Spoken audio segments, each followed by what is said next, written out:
All right, so we've got a real grab bag of headlines you've sent us today. Election craziness, a surprisingly positive healthcare story, at least for some, and we've even got something that feels like it's ripped straight out of a spy novel. Ready to dive in? Absolutely.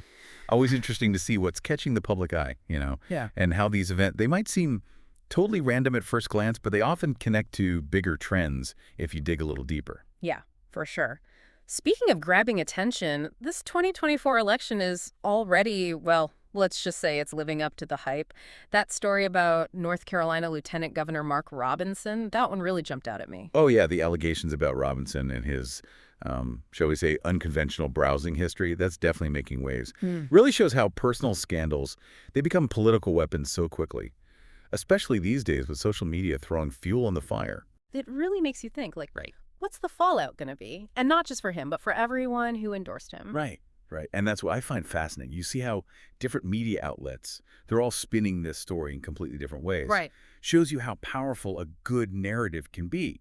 Like CNN, for example, they're Huh. connecting this straight to Trump's endorsement of Robinson, right? Hmm. Might make some voters think twice if they were on the fence Yeah. before, but then other outlets, they're downplaying it, calling it a smear campaign, saying it's just a desperate attempt to take down a rising star. It's like watching a political chess match in real time. It really is. And speaking of political maneuvering, how about Georgia's decision to go back to hand counting ballots?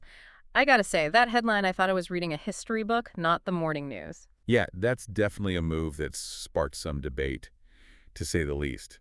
You've got folks praising it, talking about transparency, but then you've got others questioning how practical it really is and potential for errors. I mean, just think back to the 2000 election in Florida. Hand recounts were at the center of it all, and it took weeks to sort out. Now imagine doing that on a larger scale in a state as important as Georgia. Okay, yeah, now that you put it that way, it's a little terrifying. You're right, the logistics alone are mind-boggling, especially in a state that's always a toss-up. Exactly. And then there's the bigger question, what does this say about election integrity? About how much people actually trust the system?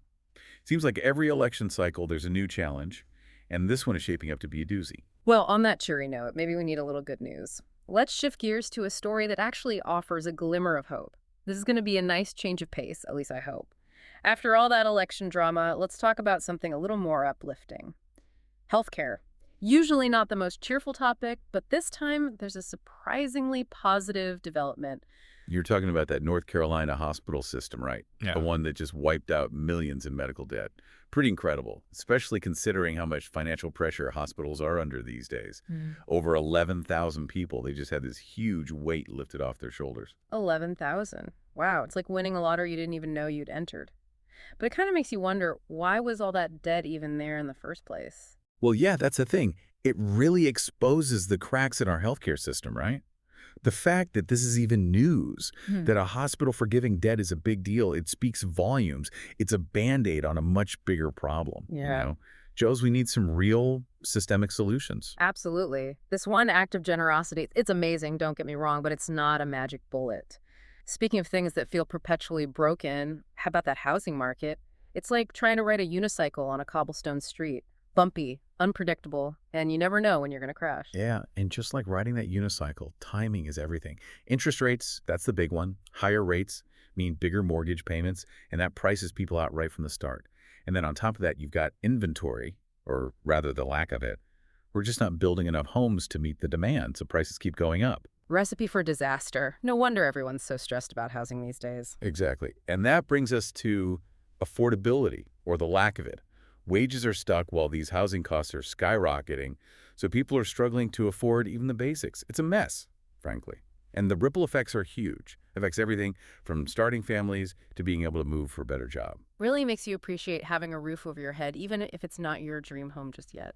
Okay, let's shift gears again from problems here at home to something with global implications.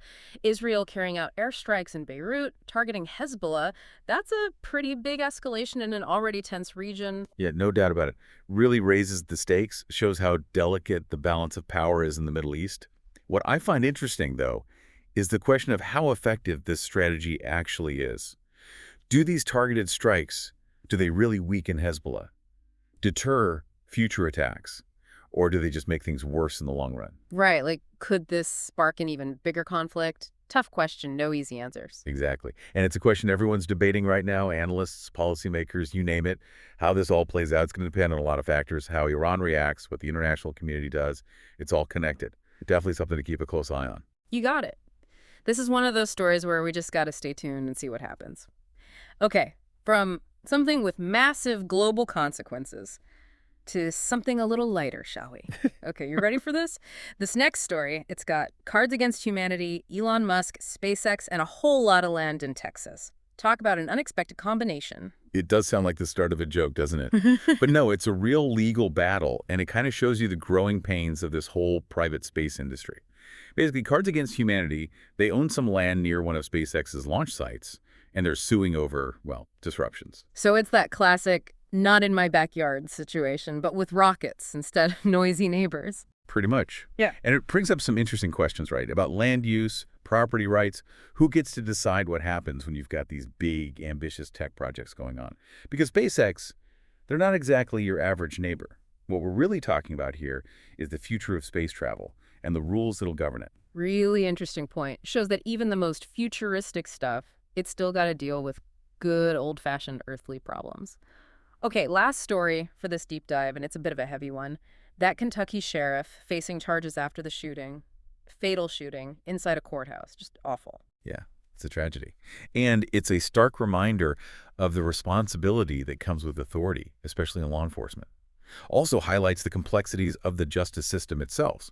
Still waiting on all the details, but this is going to have a big impact, not just on the people directly involved, but on public trust in law enforcement as a whole. It's a wake-up call, for sure. Shows that power, especially when it involves the potential for deadly force. Well, it demands accountability. Transparency, too. We've covered a lot in this deep dive, from the roller coaster of election season to conflicts overseas, economic anxieties, even a legal battle over space travel. It's a lot to process. Hopefully this deep dive gave you some things to think about, new ways to see these issues. Absolutely. It's not just about taking in information, right? It's about engaging with it, thinking critically, questioning the narratives we're being given, and looking for different perspectives, too. Remember, knowledge is power, and how you engage with that knowledge, it matters. Couldn't agree more. We hope you feel empowered to look at the world with a critical eye and an open mind. That's what it's all about. Until next time, stay curious, keep asking those questions, and thanks for joining us for this deep dive.